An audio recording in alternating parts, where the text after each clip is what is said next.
দীর্ঘদিন পর আবারও বিলোনিয়াতে আটক হলো এক নাইজেরিয়ান নাগরিকের কাছ থেকে 4টি মোবাইল ফোন উদ্ধার হয়, যার মধ্যে 3টি অ্যান্ড্রয়েড এবং একটি কিপ্যাড মোবাইল।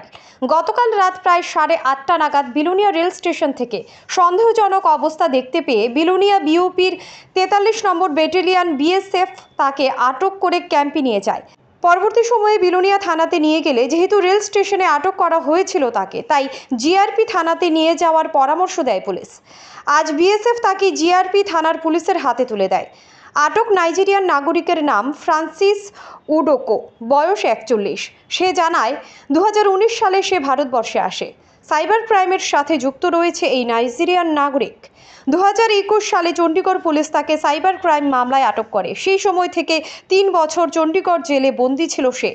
গত 2024 সালের নভেম্বর মাসে চণ্ডীগড় জেল থেকে মুক্তি পাওয়ার পর দিল্লি সহ বিভিন্ন শহরে বাস করতে থাকে। তার স্ত্রী ও সন্তান নাইজেরিয়াতে রয়েছে। তাই বর্তমানে নাইজেরিয়াতে যাওয়ার জন্য তার এক নাইজেরিয়ান বন্ধুর কথা মতো সে বাংলাদেশ হয়ে নাইজেরিয়ায় ফিরে যাওয়ার জন্য গতকাল রাতে ট্রেনে করে দিল্লি থেকে আগরতলা হয়ে বিলোনিয়া রেল স্টেশনে এসে পৌঁছয়। উদ্দেশ্য একটাই, বিলোনিয়ার কোনো এক সীমান্ত ডিঙ্গিয়ে যে কোনোভাবে বাংলাদেশে চলে যাওয়া। বিএসএফ এই নাইজেরিয়ান নাগরিককে জিআরপি থানার পুলিশের হাতে তুলে দিলে পুলিশ তার বিরুদ্ধে ভারতীয় ন্যায় সংহিতার বিভিন্ন ধারা এবং পাসপোর্ট একটা মামলা নিয়ে তাকে বিলোনিয়া আদালতে প্রেরণ করে। এ বিষয়ে জিআরপি থানার ওসি মৃণাল কান্তি ভৌমিক নিজ প্রতিক্রিয়া বিস্তারিত তুলে ধরেন। Bureau report, digital Tripura. রাত্রে ধরুন না 8:30টার দিকে বিএসএফ পার্টি আমরা স্টেশনের বাইরে মানে শনি মন্দিরের কাছে একজন গ্রুপে তারা ডিটেইন করছে, মানে নাইজেরিয়ান হিসেবে। তো আওয়ার পরে তারা আমার কিছু না জানিয়ে তারা নিয়ে গেছে তারা ক্যাম্পে। তো আজকে সকালে লোকাল পিএসে এসেছে। লোকাল পিএসে আসার পরে বলছে এটা জিআরপি থানাতে জিআরপি থানাতে আসার পরে তারা আমার একটা লোক সহ এবং তারা সিজার মেমো এরপরে কমপ্লেন সহ একটা দিছে।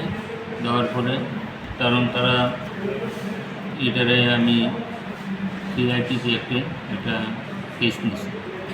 এখন আমরা কোর্টে ফরওয়ার্ড করি। স্যার উনি কি নাইজেরিয়ান? দেখা তো যা তার ইয়েতে নাইজেরিয়ান হিসেবে।